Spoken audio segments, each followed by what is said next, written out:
Hello everyone, welcome to science explored. Biology subject में आपने अभी तक बहुत से कंपैरेटिव के पॉइंट्स को फेस किया होगा, जैसे कि differences between DNA and RNA, monocot plant versus dicot plant, antigen versus antibody, angiosperm versus gymnosperm, gram positive versus gram negative bacteria. ऐसे बहुत से डिफरेंसेस के पॉइंट हमेशा बायोलॉजी सब्जेक्ट में आते हैं, जैसे कि आप इस स्क्रीन पे देख सकते हो। और हर बार क्या होता है, बहुत से जो स्टूडेंट्स होते हैं वो इन्हीं सारे डिफरेंसेस में बहुत बार कंफ्यूज हो जाते हैं। इन्हीं कंफ्यूजन को दूर करने के लिए मैंने हमारे इस चैनल पे इन सारे डिफरेंसेस के अलग से एक प्लेलिस्ट बनाई है, और उस प्लेलिस्ट का नाम है डिफरेंसेस रिलेटेड टू बायोलॉजी। तो अगर आप भी कंफ्यूज होते हो ऐसे सारे डिफरेंसेस में, तो आप ये प्लेलिस्ट जरूर देखिएगा, ताकि फ्यूचर में आपको कभी भी इन सारे डिफरेंसेस में कंफ्यूजन नहीं होगा। आज भी हम ऐसा ही एक और डिफरेंस लेके आए हैं, जिनका नाम है prokaryotic organism versus eukaryotic organism. तो चलिए अभी इन्हीं दोनों ऑर्गेनिज्म में क्या डिफरेंस होता है, इसे ही अभी हम वन बाय वन डिस्कस करेंगे। तो सबसे पहला जो पॉइंट है वो है prokaryotic organisms always unicellular organism. मतलब जो भी प्रोकैरियोटिक ऑर्गेनिज्म रहेंगे वो सिर्फ एक ही सेल से बने हैं, सिंगल सेल से ये बने रहेंगे। इसे हम यूनिसेल्यूलर ऑर्गेनिज्म कहेंगे। और जो यूकैरियोटिक ऑर्गेनिज्म है वो यूनिसेल्यूलर भी हो सकते हैं या फिर मल्टीसेल्यूलर ऑर्गेनिज्म भी ये हो सकते हैं। अब जो यूनिसेल्यूलर ऑर्गेनिज्म है, अगर उनका एग्जाम्पल आप देखना चाहते हो तो वो है ईस्ट और अलगी। ये दोनों ही ऑर्गेनिज्म यूकैरियोट्स है, बट ये यूनिसेल्यूलर ऑर्गेनिज्म है। अब आप बोलोगे कि अगर प्रोकैरियोटिक ऑर्गेनिज्म भी यूनिसेल्यूलर है और यूकैरियोटिक ऑर्गेनिज्म भी कभी कभी यूनिसेल्यूलर ऑर्गेनिज्म होते हैं, तो इनमें हम डिफरेंस कैसे कर पाएंगे? तो इसके लिए दूसरा जो पॉइंट है वो समझ लीजिए। तो दूसरा जो पॉइंट है वो है prokaryotic organisms whose cells lack a nucleus and other organelle। तो हमने पहले ही डिस्कस किया है कि जो प्रोकैरियोटिक ऑर्गेनिज्म है वो एक ही सेल से बना है, बट इनमें न्यूक्लियस अब्सेंट होता है। इनमें ऐसे जो यहाँ पे जो न्यूक्लियस होता है जिनमें जेनेटिक मटेरियल रहता है, तो ये न्यूक्लियस यहाँ पे नहीं होता है, यहाँ पे न्यूक्लियस अब्सेंट रहता है।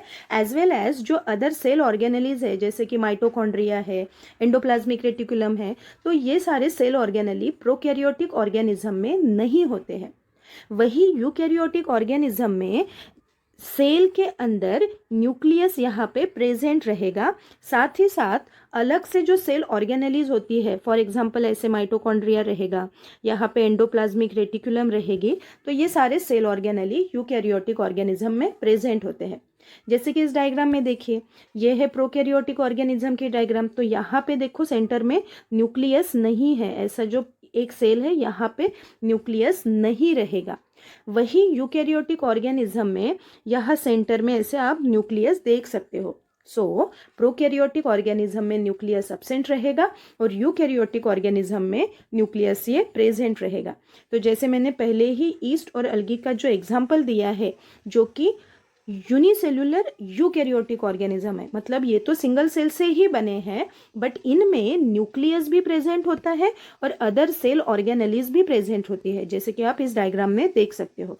तो जो पहले वाली डायग्राम है वो ईस्ट की है, और जो दूसरी डायग्राम है ग्रीन कलर की वो यूग्लिना की है। ये दोनों ही ऑर्गेनिज्म यूनिसेल्यूलर यूकैरियोट्स हैं, मतलब ये सिंगल सेल से ही बने हैं, बट इन्हें हमने यूकैरियोटिक ग्रुप में क्यों डाल दिया है? क्योंकि इनके पास न्यूक्लियस भी है और सेल ऑर्गेनेली भी प्रेजेंट है। ठीक है, नेक्स्ट इनके डिफरेंस का पॉइंट है, जैसे कि हमने अभी डिस्कस किया है कि न्यूक्लियस इनमें अब्सेंट रहेगा और यूकैरियोटिक ऑर्गेनिज्म में न्यूक्लियस प्रेजेंट रहेगा। अब सवाल ये है कि अगर प्रोकैरियोटिक ऑर्गेनिज्म में ये जो न्यूक्लियस है ये अब्सेंट है, तो इनका जो जेनेटिक मटेरियल है वो कहाँ पे रहेगा? तो इनका जो जेनेटिक मटेरियल रहता है ये पर्टिकुलर एक जगह पे रहेगा। तो इस लोकेशन को हम क्या कहेंगे? न्यूक्लियोइड कहना है। मतलब प्रोकैरियोटिक ऑर्गेनिज्म का जो जेनेटिक मटेरियल है वो पर्टिकुलर एक जगह पे रहेगा, और उस जगह को हमने क्या कहना है? न्यूक्लियोइड कहना है। प्रोकैरियोटिक ऑर्गेनिज्म में न्यूक्लियस तो अब्सेंट है, बट न्यूक्लियस के जगह पे वहां पे न्यूक्लियोइड रहेगा। ठीक है, ये इसका तीसरा डिफरेंस हुआ। नेक्स्ट इसका डिफरेंस है डीएनए के अरेंजमेंट का। तो जो प्रोकैरियोटिक ऑर्गेनिज्म है उनका जो जेनेटिक मटेरियल है, मतलब जो डीएनए है, वो सर्कुलर फॉर्म में रहेगा ऐसा कुछ। और जो यूकैरियोटिक ऑर्गेनिज्म है उनका जो डीएनए रहेगा वो न्यूक्लियस के अंदर तो है ही, बट वो ऐसे लीनियर फॉर्म में रहेगा। ठीक है। नेक्स्ट डिफरेंस का पॉइंट है सेल साइज का। सो प्रोकैरियोटिक ऑर्गेनिज्म ये सिंगल सेल से बना है, तो इनकी जो सेल है वो कितनी साइज की रहेगी, तो उनकी सेल रहेगी 0.2 माइक्रोमीटर टू 2 माइक्रोमीटर, इतनी इनकी साइज रहेगी। वही यूकैरियोटिक की जो सेल्स है उनकी साइज रहेगी 10 micrometre to 100 micrometre in diameter. Next point है इनकी सेल वॉल। तो प्रोकैरियोटिक और यूकैरियोटिक ऑर्गेनिज्म के पास, दोनों के पास सेल वॉल प्रेजेंट रहेगी, बट डिफरेंस इतना है कि प्रोकैरियोटिक ऑर्गेनिज्म की जो सेल वॉल है वो कॉम्प्लेक्स नेचर की है, और जो यूकैरियोटिक ऑर्गेनिज्म की सेल वॉल है वो सिंपल नेचर की है। जैसे कि यहाँ पे देखिए, ये ग्राम पॉजिटिव और ये ग्राम नेगेटिव बैक्टीरिया है, इन दोनों के पास सेल वॉल है, बट इनका नेचर कॉम्प्लेक्स नेचर का है। तो इनमें क्या कॉम्प्लेक्स नेचर है, तो ये अगर आपको जानना है तो आप ऊपर दिए गए लिंक पे क्लिक कर सकते हो। बट आपको यहाँ पे इतना ही याद रखना है कि प्रोकैरियोटिक और यूकैरियोटिक ऑर्गेनिज्म के दोनों के पास सेल वॉल प्रेजेंट है, बट प्रोकैरियोटिक की सेल वॉल कॉम्प्लेक्स नेचर की है और यूकैरियोट्स की सिंपल नेचर की है। इन सारे पॉइंट्स के अलावा इनके और भी कुछ डिफरेंसेस के पॉइंट है जो हम आगे डिस्कस ही करने वाले हैं। बट यहाँ पे मैं आपके साथ एक बात कहना चाहती हूँ। साइंस एक्सप्लोर्ड ने एक एजुकेशनल ऐप लाया है जो कि आप प्ले स्टोर से या फिर एप्पल स्टोर से भी डाउनलोड कर सकते हो। इस ऐप में हमने अलग अलग फैकल्टी के बच्चों के लिए कोर्सेज बनाए हैं। जैसे कि यहाँ पे आपको नीट एग्ज़ाम टेस्ट सीरीज़ मिल जाएगी, यहाँ पे हम नीट बायोलॉजी कोर्स भी बनाने वाले हैं, साथ ही साथ नीट फाउंडेशन कोर्स भी आपको यहाँ पे मिल जाएगा। इस फाउंडेशन कोर्स में 8th, 9th और 10th स्टैंडर्ड के जो भी स्टूडेंट हैं उनके लिए हम अलग अलग से कोर्स बनाने वाले हैं। साथ ही साथ फ्यूचर में हम यहाँ पे माइक्रोबायोलॉजी के जो स्टूडेंट्स हैं या फिर एग्रीकल्चर वाले, नर्सिंग वाले, इनके लिए भी हम फ्यूचर में अलग से प्लान कर रहे हैं कि यहाँ पे हम इनके लिए भी कोर्सेज बनाएं। तो अगर आपको मेरे साथ पढ़ना अच्छा लगता है तो इस ऐप को आप अभी के अभी प्ले स्टोर से डाउनलोड कर सकते हो। चलिए अभी हम प्रोकैरियोट्स और यूकैरियोटिक ऑर्गेनिज्म में क्या डिफरेंस है इन्हें कंटिन्यू करते हैं। तो इनका नेक्स्ट जो पॉइंट है वो है राइबोसोम का। तो इन दोनों ऑर्गेनिज्म के पास राइबोसोम तो प्रेजेंट रहते हैं, बट इनमें थोड़ा सा एक डिफरेंस है। जैसे कि प्रोकैरियोटिक ऑर्गेनिज्म का जो राइबोसोम है वो स्मॉल साइज का रहेगा। फॉर एग्जांपल 70S टाइप का राइबोसोम प्रोकैरियोट्स में रहेगा, और यूकैरियोटिक ऑर्गेनिज्म का जो राइबोसोम है वो कंपेरेटिवली लार्ज साइज का रहेगा, जो कि है 80S। ठीक है, तो याद रखना है कि प्रोकैरियोटिक राइबोसोम रहेगा 70S और यूकैरियोटिक राइबोसोम रहेगा 80S। ये राइबोसोम सब यूनिट से बने हुए होते हैं। तो प्रोकैरियोटिक राइबोसोम का जो सब यूनिट है वो 50S और 30S का रहेगा, और यूकैरियोटिक ऑर्गेनिज्म में जो राइबोसोम्स है उनका जो सब यूनिट है वो 68 और 40S का रहेगा। तो ये बहुत इंपॉर्टेंट है, तो ये आपको याद रखना है। नेक्स्ट पॉइंट है, प्रोकैरियोटिक के पास माइटोकॉन्ड्रिया अब्सेंट रहता है और यूकैरियोटिक में यही माइटोकॉन्ड्रिया प्रेजेंट रहता है। नेक्स्ट जो है वो है साइटोप्लाज्म का। तो इन दोनों ऑर्गेनिज्म के पास साइटोप्लाज्म प्रेजेंट रहता है, बट इस साइटोप्लाज्म में सेल ऑर्गेनली अब्सेंट रहेगी इन प्रोकैरियोट्स, और यही साइटोप्लाज्म के अंदर सेल वॉल प्रेजेंट रहेगी इन यूकैरियोटिक ऑर्गेनिज्म। नेक्स्ट है एंडोप्लाज्मिक रेटिकुलम, जिसे हम ER भी कहते हैं, जिसके टाइप होते हैं रफ एंडोप्लाज्मिक और स्मूथ एंडोप्लाज्मिक रेटिकुलम।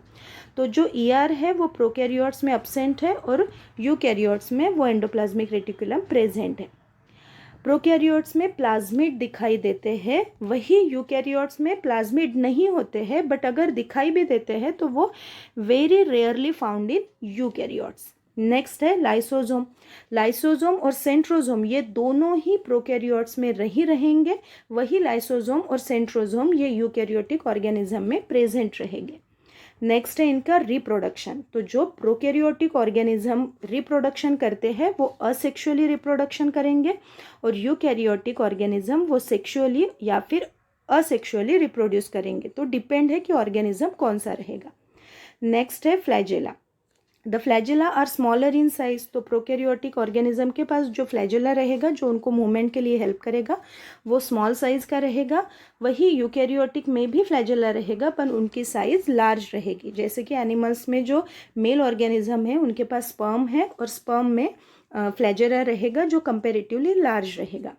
नेक्स्ट है सेल डिवीजन। तो जैसे कि हमें पता है कि प्रोकैरियोटिक ऑर्गेनिज्म ये सिंगल सेल से बना है। अगर उनको सेल डिवीजन करना है तो वो बाइनरी फिशन से सेल डिवीजन करेगा, मतलब एक सेल से ऐसे दो सेल बना देगा। तो इसे ही हम इनका रिप्रोडक्शन भी कहते हैं। तो ये बाइनरी फिशन से खुद का रिप्रोडक्शन करेंगे। वही यूकैरियोटिक ऑर्गेनिज्म में सेल डिवीजन ये माइटोसिस सेल डिवीजन दिखाएगा। जैसे कि इस डायग्राम में देखिए, ये है प्रोकैरियोटिक ऑर्गेनिज्म का सेल डिवीजन जिसे बाइनरी फिशन कहेंगे। ये एक सिंगल ऑर्गेनिज्म है, इनसे ऐसे दो डॉटर सेल बन गए। और माइटोसिस में ये सिंगल सेल रहेगी, इनसे ऐसे दो सेल बन जाएंगे। और लास्टली प्रोकैरियोटिक और यूकैरियोटिक ऑर्गेनिज्म के एग्जाम्पल, जैसे कि हम सबको पता है कि प्रोकैरियोटिक ऑर्गेनिज्म ये बैक्टीरिया रहते हैं और यूकैरियोटिक ऑर्गेनिज्म में प्लांट एंड एनिमल सेल भी इंक्लूड रहेंगे। तो ये हुए सारे डिफरेंसेस के पॉइंट प्रोकैरियोट्स और यूकैरियोट्स में। अगर यहाँ तक के सारे पॉइंट्स आपको समझ में आए हैं तो इस वीडियो को लाइक कीजिएगा और इस वीडियो को शेयर ज़रूर कीजिएगा। Thank you.